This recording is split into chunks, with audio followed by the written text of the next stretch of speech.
Здравейчки, днес скираме WWE 2015 и ќе покажам моите омг моменти што ги направив. Составив јас едно видео и сега коментирам на него. Да. Ова е многу добар удар од Шон Майклс што го направив. На Triple H, boom! Чи subscribe, like и share. И комент.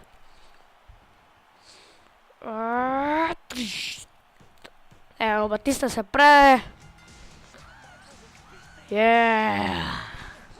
Сега ќе ви покажем еден многу добар момент. После ова. Ајде.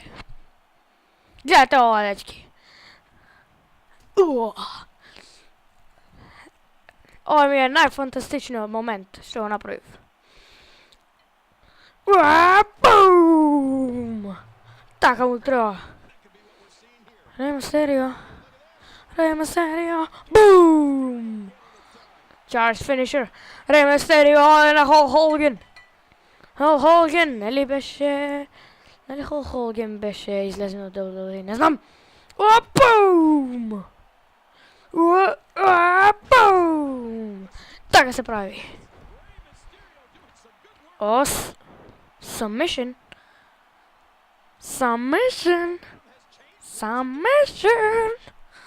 Ојде, бум!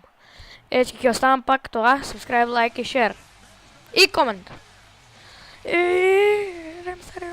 Гледате ова, бам!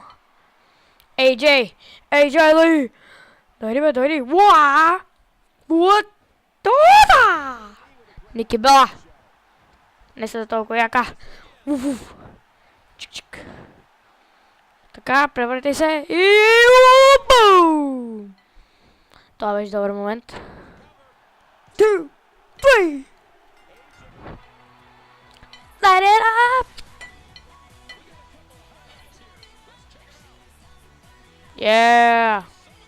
AJ Lee! Сега ќе покажеме убав момент од Кейн Оле. Како прави Tombstone на Triple H. Уствари мојот брат. Сакаме да правиме видео, но нешто камерата сопре. Но беше снимано пак. Бум! Снимавме послето пак. То! О не! Но Шон Майклс! Доја! Тоа ме беше најинтересното нешто, што Шон Майклс дојде. Бум! И точно на Ален. Уаа! Шон Майклс. 4, 2, 3, 4. Апа! Ајде си со мене! Light it up. Ево Кейн! Ево Кейн реверс! Дали ќе го направи? Што мислите? Ќе го направи! Кейн е мој човек! Лайк, шер, субскрайб, дечки! И се гледаме следното видео. Чао!